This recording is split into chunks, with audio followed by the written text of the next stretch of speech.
साथियों नमस्कार। मैं अमिताभ कुमार दास, आईपीएस 94 बैच, और आप देख रहे हैं मेरा अपना यूट्यूब चैनल दास बोले बिंदास।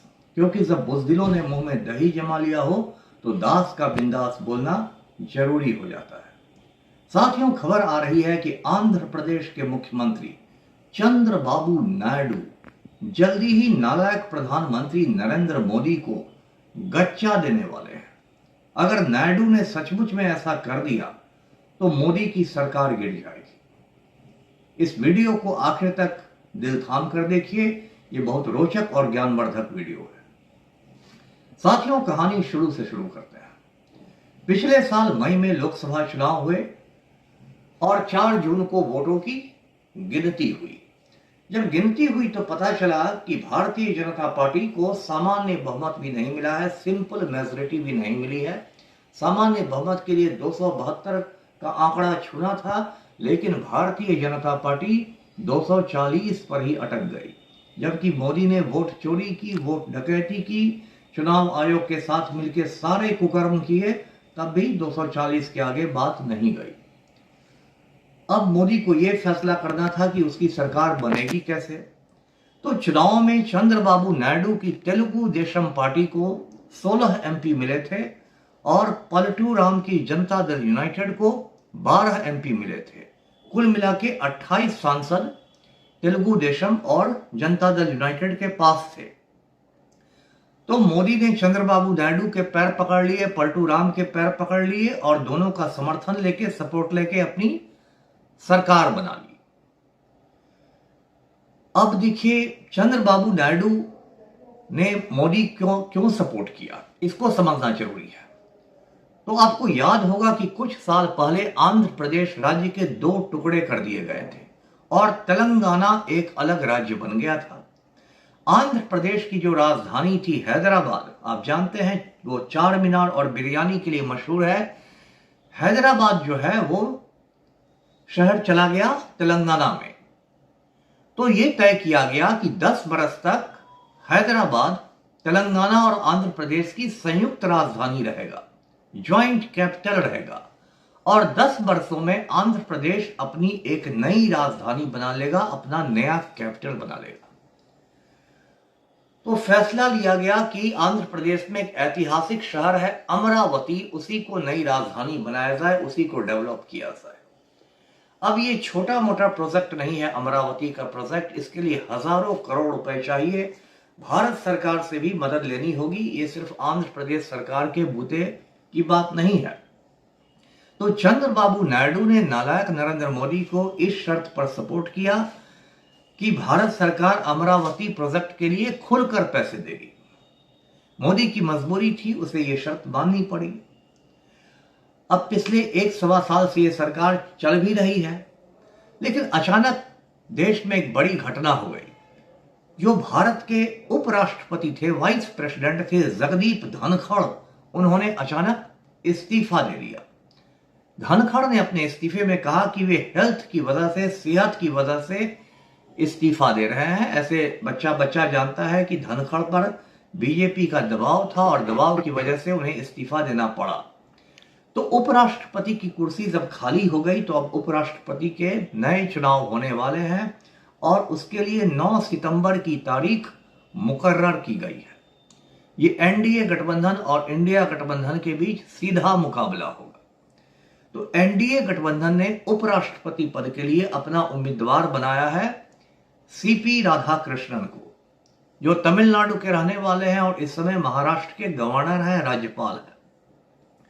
इंडिया गठबंधन ने अपना उम्मीदवार बनाया है सुदर्शन रेड्डी को, जो सुप्रीम कोर्ट के रिटायर्ड जस्टिस हैं, बहुत ईमानदार माने जाते हैं, साफ सुथरी छवि है और तेलुगु भाषी है। अब पेंच यहीं पर फंस गया।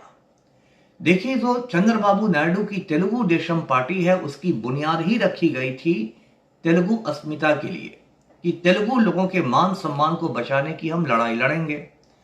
अब अगर चंद्रबाबू नायडू सुदर्शन रेड्डी के खिलाफ जाकर वोटिंग करवा देते हैं तो आंध्र प्रदेश और तेलंगाना दोनों तेलुगु भाषी राज्यों में नायडू की किरकिरी हो जाएगी।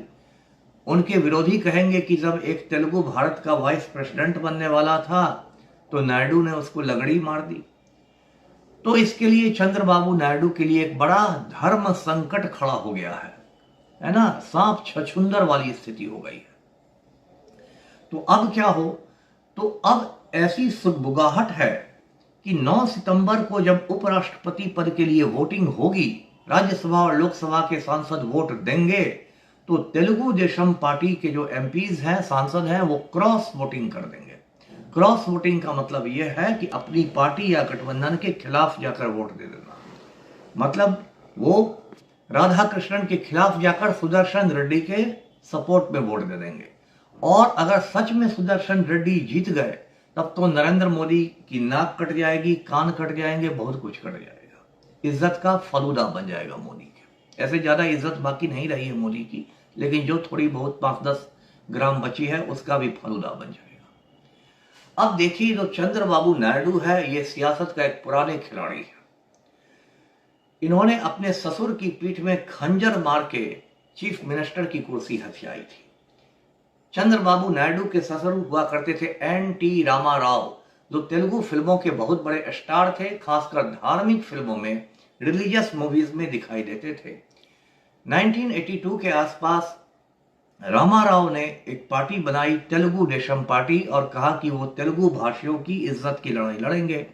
और वो जल्दी ही आंध्र प्रदेश के चीफ मिनिस्टर बन गए, वजीर आला बन गए। चंद्रबाबू नायडू उन्हीं के दामाद हैं। रामाराव की पत्नी की मौत हो चुकी थी।